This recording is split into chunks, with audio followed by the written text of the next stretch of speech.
On enchaîne et on finit plutôt avec l'intervention de M. Brahim El Rafiq qui nous vient de l'Université Ibn Zor où il va traiter la didactique du français, ajustement et adaptation. Merci. Merci. Donc, le dernier intervenu, il ne faut pas me poser de questions. Donc, bonjour. D'abord, un mot de remerciement au comité organisateur de ce colloque qui a porté sur une thématique qui est très innovante, à savoir la contextualisation. Déjà, moi, M. Enes, je suis vraiment marqué par l'intitulé. Déjà, dans l'intitulé, tout à l'heure, vous avez parlé de ce qu'on appelle les tensions périodiques, les tensions statuaires. Je ne sais pas, c'est par mégarde, dans l'intitulé, que vous avez parlé du didactique du français. Tout court. Parce qu'au Maroc, c'est flou. Le statut de la langue que nous enseignons, il est flou. Il n'est pas du tout étranger. Il n'est pas seconde, il n'est pas maternel. Donc là, c'est... Voilà. Alors, je vais revenir sur mon propos. Donc, ma communication porte sur l'intitulé suivant: quelle adaptation, ajustement au nouveau contexte curriculaire. J'ai essayé de l'infléchir sur la thématique du colloque. Et donc, de manière laconique, voilà ma communication, mon propos. Elle porte sur les deux axes suivants. Dans le premier axe, je vais essayer d'interroger la littérature didactique qui porte, c'est-à-dire une revue de la littérature qui porte sur la notion de contextualisation, bien sûr en rapport avec les concepts connexes, parce que la contextualisation, c'est un concept qui est polymorphe, qui est pluridimensionnel, et donc qui est un terme qui est circulant, et qui englobe un certain nombre de concepts connexes, à savoir didactique contextualisée, contextualisation didactique, contextualisation, décontextualisation, recontextualisation. Donc il y a tout un ensemble de concepts qui pivotent autour de la contextualisation, ce qui prête parfois à des confusions et à des anomalies même au niveau pratique. Donc dans un premier point, je vais interroger ça, la contextualisation. Je ne vais pas faire ce qu'on appelle l'archéologie du concept, non, loin s'en faut, mais je vais seulement essayer de faire un certain cadrage avant de passer au deuxième point. Ce qui m'intéresse plutôt, je vais me focaliser sur les réformes qu'a connues l'enseignement du français au Maroc, également les réécritures curriculaires, par rapport à l'existant. Je vais essayer de voir, est-ce qu'il y a une tension ou une harmonie entre ce qui est prescrit et l'existant. Bien évidemment, comme vous allez voir, je vais anticiper, vous allez voir qu'il y a un grand hiatus entre les recommandations, les prescriptions du législateur, voilà, des didacticiens, des spécialistes en matière d'ingénierie pédagogique, et ce qui se fait dans le terrain. Alors pour le premier point, la contextualisation, d'abord, le concept de contextualisation, ce n'est pas un concept qui est nouveau, ça date de loin, et donc ça a commencé avec les travaux de Jean Dewey et toutes les pédagogies libertaires qui mettent en relation les enseignements et les apprentissages avec le milieu naturel de l'élève. C'est une manière de contextualiser, de mettre en relation les apprentissages avec le vécu de l'élève. C'est une façon de l'éveiller, d'éveiller sa curiosité, de l'intéresser. Également, comme disait Bucheton, c'est une façon également de mettre l'élève au présent de l'indicatif de la classe. Parce que c'est toujours ça. Bien. Donc, je dis voilà. Mais les premières théorisations de la contextualisation, bien sûr, ont été élaborées par les deux grands didacticiens, à savoir de Bizet, je fais pour votre communication, en 1922. De Bizet, il a parlé de ce qu'on appelle les transferts pédagogiques. Et donc, il a expliqué que, en fait,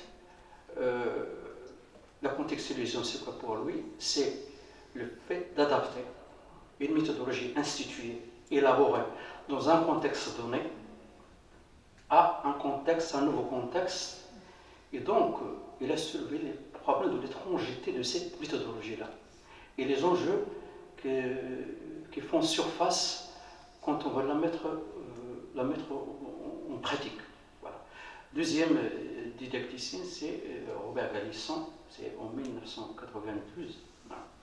Et on n'est pas sans savoir qu'il a le mérite, bien sûr, d'ériger la didactique en une discipline autonome. Et c'est lui qui a parlé de ce qu'on appelle didactique, didactologie. Bien évidemment, à un certain moment, il a regretté même d'utiliser le mot didactologie. C'est un concept qui n'est pas opérationnel. C'est lui qui l'a conçu au début pour faire un distinguo entre les didactiques qui s'occupent des pratiques et la didactologie qui s'occupe de ce qui est théorie. Donc à un certain moment, cette dichotomie-là, elle a été remise en question.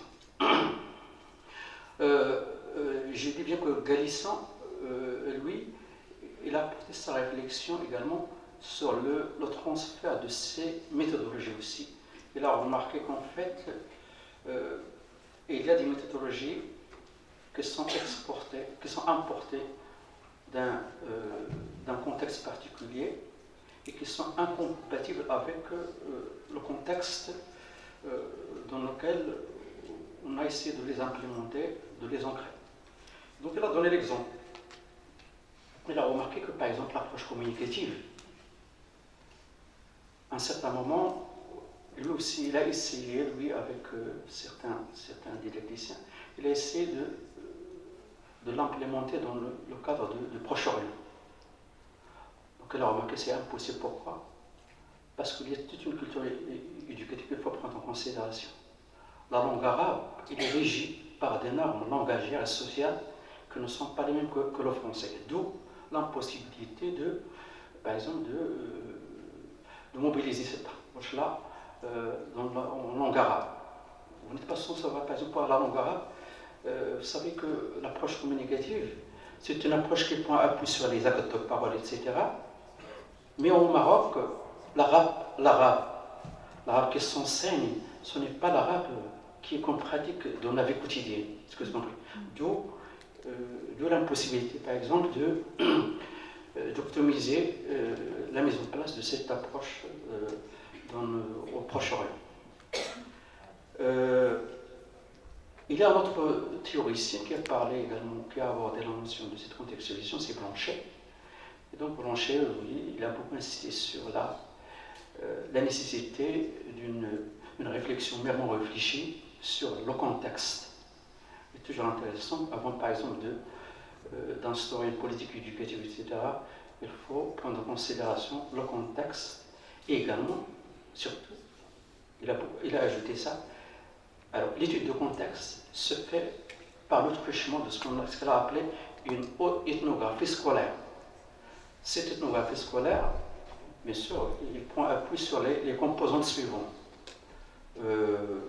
Les actants, ça veut dire les élèves, l'agent, le professeur, le milieu institué, l'école, le milieu institué, la société, l'espace et le temps. Donc, tout un ensemble de facteurs qu'il faudra prendre en considération pour contextualiser un savoir ou une méthodologie. Voilà. Et donc, il a également fait les distinguos entre ce qu'on appelle le contexte interne et externe. Le contexte interne, c'est ce qu'on appelle le contexte didactique, en relation avec l'école, avec les savoirs, avec les apprentissages. Le contexte externe, c'est bien sûr la société, voilà, tout ce qui est social, tout ce qui est idéologique, etc. Les sources de la contextualisation proviennent de trois éléments, de trois ingrédients. Le premier d'abord, c'est les apports de l'approche communicative, avec bien sûr les notions. Vous avez dit la centralité sur l'apprenant et les besoins de l'apprenant, la prise en considération des besoins de l'apprenant.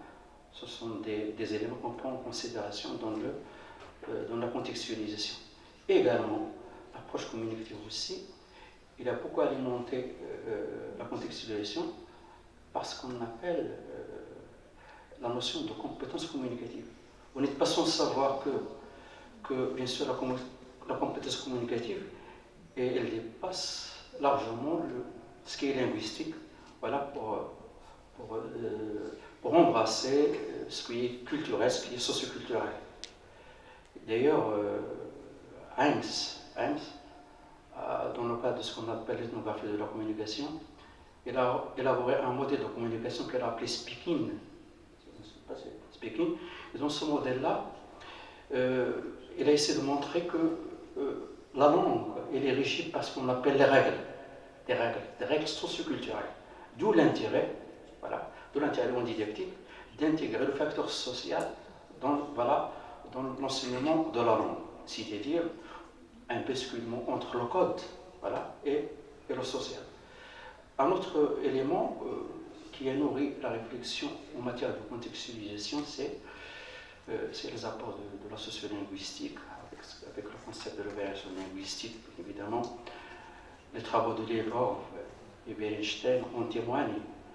Le concept de la diversité linguistique a permis à la didactique de prendre en considération la diversité linguistique des apprenants, de prendre en considération leur langue maternelle, etc., et le contact des langues en classe. Donc, tout ça va dans le sens de la contextualisation.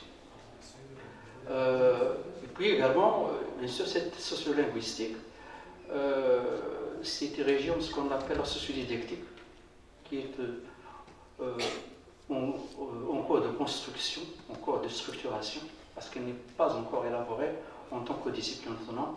Donc la sociodidactique, voilà, c'est-à-dire on fait la part à la fois didactique de la part du social et du didactique. Bien voilà pour ce cadrage théorique. Je passe maintenant, je vais vous présenter maintenant un certain regard réflexif, plutôt critique, sur la mise en place de cette contextualisation dans le contexte marocain. Et je vais vous donner des exemples. Ce que je dis, ce n'est pas de la vérité absolue, c'est ma lecture en moi. Donc ça émane de... Alors, d'abord, par exemple, au niveau des approches. Et que, par exemple, aujourd'hui, en matière d'enseignement, apprentissage du français au collège et au lycée, il a été recommandé de mobiliser ce qu'on appelle l'approche actionnelle. Alors, cette approche actionnelle, en principe, c'est une approche qui a été mobilisée en Europe pour promouvoir le plurilinguisme. C'est-à-dire, il découle de quoi? Il découle d'une vision politique, idéologique, sociale et épistémologique. Et donc là, il a été utilisé au Maroc, il a été dénaturé, il a été vidé de sa substance. Voilà. Donc l'approche actionnelle suppose quoi? Le vivre ensemble, la coaction, la co-culture, etc. Ce qui n'est pas faisable au Maroc. Voilà. L'approche actionnelle marxiste se réduit à quoi au collège? À des projets à la fin de l'unité didactique. Voilà. Les élèves qui se réunissent, alors c'est pas ça le social. Deuxième élément, je vais vous parler également de ça, un autre exemple, la pédagogie d'intégration. C'est-à-dire l'approche par compétence. Quand elle a été transposée au Maroc, très bien, on n'a pas pris en considération les conditions de sa réalisation. L'approche par compétence, c'est une approche qui est inopérante au Maroc. Pourquoi? Parce que ça suppose un effectif qui est réduit en classe. Ça suppose par exemple un changement de la culture, aussi bien des élèves et des apprenants. Généralement, l'enseignement au Maroc, ça se fait par mimétisme, ça se fait par le par cœur. Et comment du jour au lendemain demander, par exemple, à faire table rase des savoirs pour promouvoir ce qu'on appelle le savoir-faire en classe. Donc là, ça, c'est un problème. C'est tout Je vais donner un autre exemple. C'est par rapport, dans le cadre disciplinaire. Vous savez qu'au Maroc, par exemple, au lycée, l'enseignement du français se fait par le truchement des œuvres littéraires. Mais ceci est un choix idéologique parce que derrière les choix pédagogiques, il y a toujours des choix politiques. C'était, bon, attention, le choix des œuvres littéraires, il a été dicté par une certaine conjoncture qui a marqué le Maroc par les événements terroristes au Maroc, etc. Alors, pour contrecarrer ça, pour contrecarrer cette pensée-là sclérose, etc. On a essayé d'introduire les œuvres littéraires au lycée pour illuminer les étudiants, pour les éclairer, etc. Mais le problème, par exemple, dans le cadre de cet enseignement-là, on a préconisé de mobiliser ce qu'on appelle la lecture méthodique, voilà, pour étudier un texte littéraire. Or, en France, c'est le pays, par exemple, donateur de cette... c'est le pays qui nous a exporté cette méthode-là. C'est une méthode, oui, qui a été faite pour répondre à un besoin. En France, en 1987, la lecture méthodique, ça prépare l'élève au commentaire composé.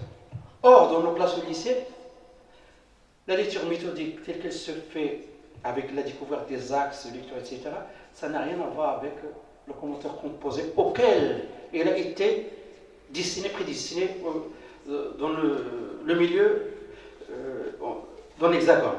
Là également, c'est un hiatus. Pourquoi, par exemple, demander à un élève, par exemple, de chercher des actes de lecture, puisqu'en production écrite, il n'en aura pas besoin. Production écrite, on lui demande de rédiger un texte argumentatif, un texte explicatif, etc. Donc là, ce sont des aberrations. Alors, voilà. Je comprends que je vous ai écrasé. Merci beaucoup, chers amis. Merci à vous. Et donc, place au débat. Merci.